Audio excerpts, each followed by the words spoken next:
और आज बात करते हैं आम आदमी पार्टी जिस तरीके से एक एक करके जा रही है और 3 लोग जा चुके हैं और अब बात हो रही है कि बस चौथा जैसे ही केजरीवाल साहब का नंबर आएगा और वहाँ 4 यार मिल जाएंगे जहाँ फिर रात होगी गुलजार। तो इस तरीके की बात हो रही है। अब जानने की कोशिश करते हैं कि ये एक्चुअल में जो इन्होंने ये जिस तरीके से ये कॉन्फिडेंस होके बोलते हैं कि देखो जी बहुत शातिर हैं और बहुत ही इन्होंने पूरी तरीके से ना बीजेपी को ना कांग्रेस को किसी तरीके से मौका नहीं दिया हुआ और आज भी इस तरीके के लोग बात करते हुए नजर आते हैं जो समर्थक हैं खासकर कि जैसे तैसे अगर जैसे भी वो जमानत मिलती है ये बाहर आएंगे तो ये फिर साबित कर देंगे कि जी देखो हम तो बिल्कुल कट्टर हरिश्चंद्र हैं।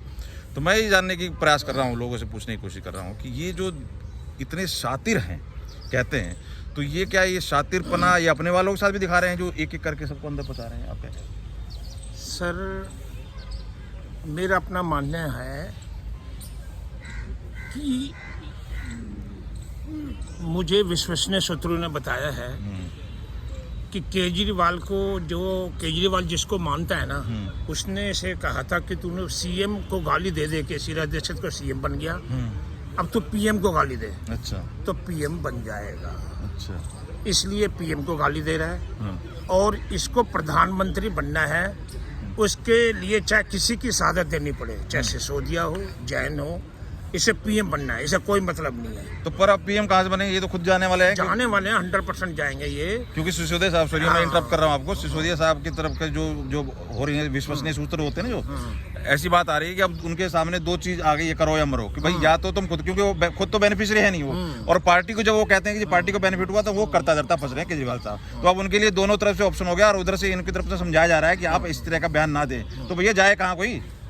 सर संविधान, इंडिया के संविधान के हिसाब से और दिल्ली का रूल ट्रांजैक्शन और बिजनेस रूल है जो दिल्ली में रूल करते हैं। जब भी कोई मंत्री बनता है ट्रांजैक्शन और बिजनेस रूल बनाया जाता है, मंगाया जाता है, उसके हिसाब से ये काम कर सकते हैं। तो 8 नंबर ट्रांजैक्शन में लिखा है जो भी डिसीजन होगा किसी चीज का भी वो पूरी कैबिनेट रिस्पॉन्सिबल ही होगी, चाहे उसके लिए प्रॉफिट ऑफ पब्लिक को जब भी जिम्मेदार वही है, लॉस है तो वो सारे कंबाइंड जिम्मेदार है।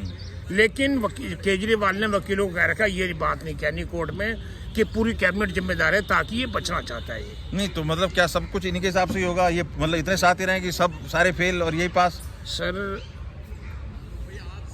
ध्यान से सुनना बात बताइए। जब इनकी पार्टी बनी, बनते ही शांति भूषण ने 1 करोड़ रुपए दिया था पहले दिन ही।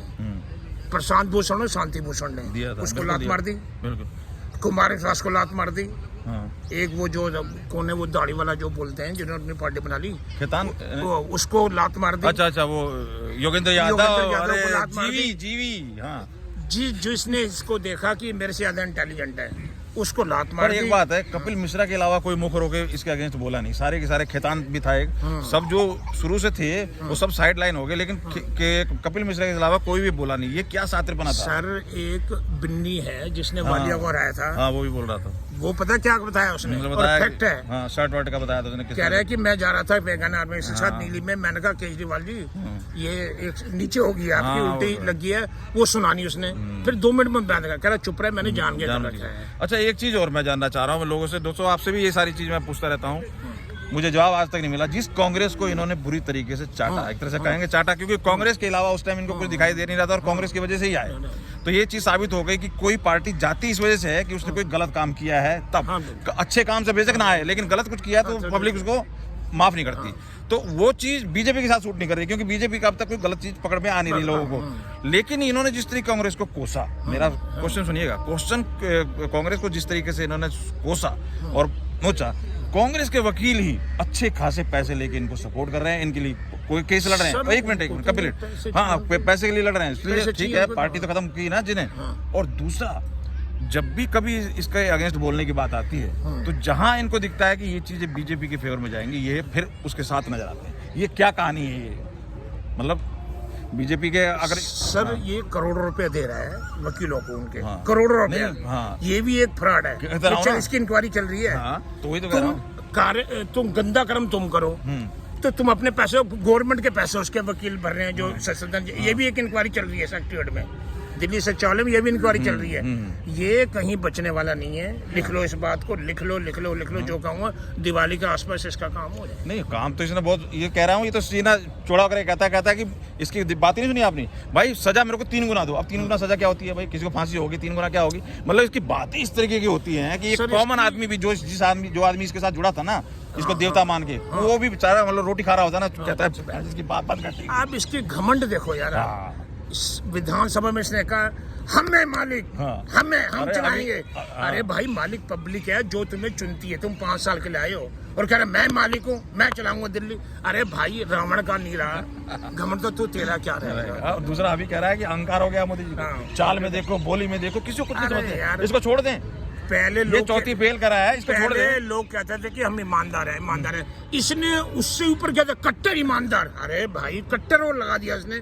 बोले एक अंत हो गया बिल्कुल ही, कट्टर ईमानदार है। ये मतलब एक चीज तो साबित हो रही है कि ये आम लोगों को ही किसी न किसी तरह की बेवकूफ बनाने की कोशिश कर रहा है। नेता तो इसके झांसे में आ नहीं रहे हैं कोई। और कांग्रेस का ये स्वार्थ है कि जी बीजेपी के खिलाफ, मतलब बीजेपी का बेनिफिट नहीं होना चाहिए, चाहे बेशक कला चोर बैठ जाए कोई आगे। बात सही है, बिल्कुल सही। तो यही कुछ निर्णय दोस्तों निकल रहा है, और इसी तरीके का धन्यवाद जी।